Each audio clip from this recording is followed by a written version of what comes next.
Hey guys, welcome back to another video at Jensen's Reptiles.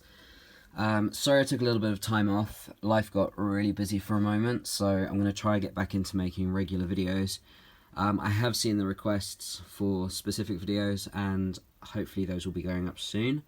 So if you've asked for a video, feel free to keep pestering me if you don't see it in the next week or so. But I think I've seen most of them and they should be on their way to you pretty soon. Today I'm going to do a carpet python care video because I've had Mapani for a little while now and I've not made this video, so I figured I'd do that today.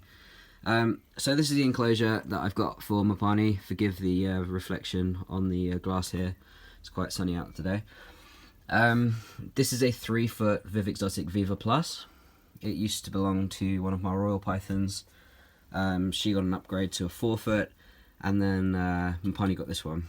So she's still quite small, so she's doing great in here for the time being, and as she grows, I have her larger tank ready for her to move into. So Mapani is a jungle carpet python. She's in her hide down there. She doesn't feel like coming out right now, so I'll get some footage of her out and about later, because she truly is stunning, so I would like to show her off a bit. Oh, she might pop her head out. There she is. Hello, little one. So I'll show you her home and then I'll show you Mapani herself later on in her full glory. She's currently in her hide down here. That's an Exoterra hide, and so is this one over here. She's grown out of this one almost, so I'll be replacing that soon. But for the time being, she doesn't use it very much anyway, so should be okay for another few weeks.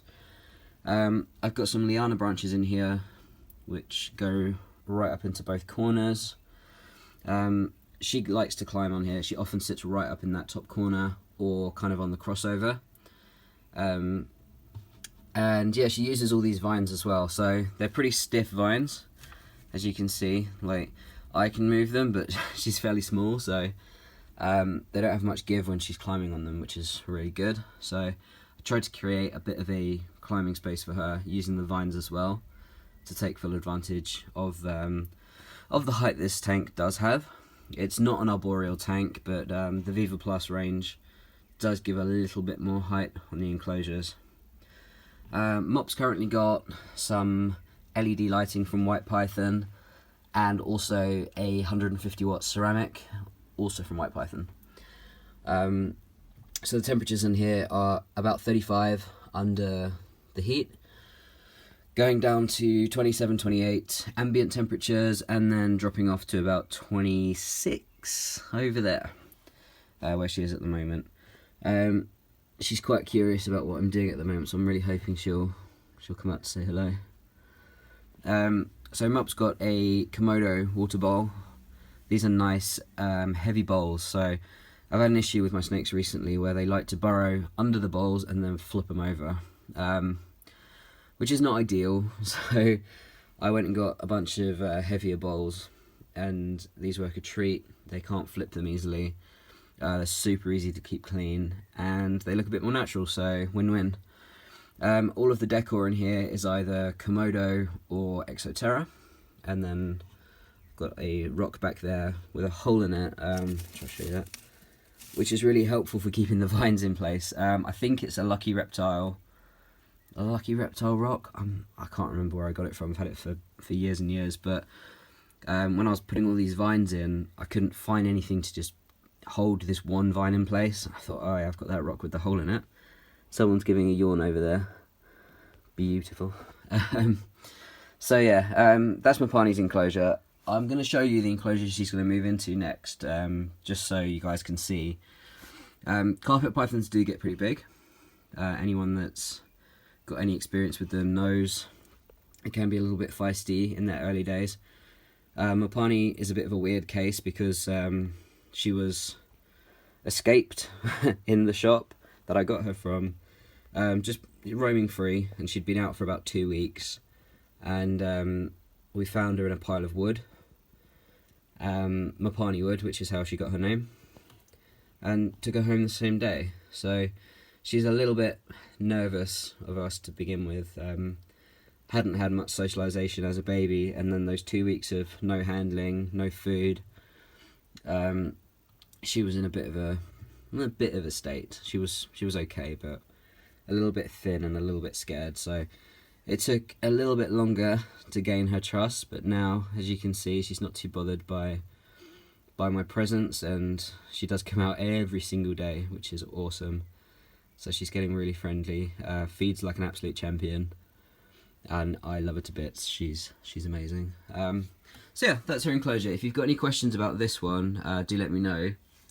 I'll show you the enclosure that she's going to move into. It's not ready for her yet. My boa constrictor currently resides in it. And but yeah, you can kind of get a general feel for the size of it. Right, so this is the enclosure that my pony will have when she's bigger. So as you can see, Zeke's in it at the moment. He's currently in his hide down there, rapidly outgrowing that hide. So he's going to be getting a much longer enclosure. I never really made use of the height in this one for him, purely because he's so heavy, and I was very nervous to kind of attach anything into the sides of this unless it was going to be perfect. So what I'm going to do is wait for his upgrade. He's going to move into a much longer enclosure, double this length. My pony will move into here for the time being, and then I will fix those liana type branches all throughout the top of this. As you can see, it's incredibly tall. It's 4 foot long by 4 foot high and 2.5 foot deep. Whilst it's not the biggest enclosure in the world, for a small carpet python, it'll be a dream home for her until she gets her permanent enclosure, which will be even bigger, so to match her size. As she grows, she'll continue to get upgraded enclosures. But yeah, that was just to kind of show you the plans for her. If you've got any questions about keeping carpet pythons, I will answer them the best I can. There's a wonderful channel on YouTube called Gottalovecarpetpythons. She's an absolute hero of mine, and her channel's phenomenal, so please go and check her out. If you like carpet pythons, I think it's the best channel to see them, so go and check out her videos.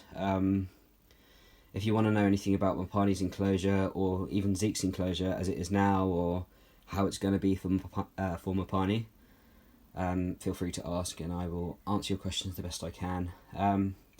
I'll try and get some clips of Mop when she's out later, so you can see how pretty she is. Speak of the devil, I turn my back and she's out and about. Let's see. Hello, little one. See, there's a good thing about Mop is that she's quite trusting when it comes to hands, but she absolutely hates this camera. So rather than letting her strike at the camera, which she's about to do, I'm going to leave her be. I'm actually going to close up the door, just in case. But we'll have a little look at her. So you can see she's an absolutely stunning animal, beautiful colorations. She's curious and inquisitive, and on the whole, she's become very, very friendly. As I said, she doesn't like the camera, which is fair enough. I probably wouldn't be all that keen on someone shoving a camera in my face when I've just woken up either. But yeah, she's absolutely wonderful. She's so funny. She'll come over to have a little look, and as soon as she feels a bit uncomfortable, she brings herself back in like a bit of a spring. I'll try to show her off best I can here. You can see those colours are absolutely stunning. Straight after she sheds, those yellows are insanely bright. She is a seriously beautiful snake. But yeah, that's my pony. As I said, if you've got any questions at all, do let me know. And yeah, hope you're having a lovely day, and I will catch up with you all soon.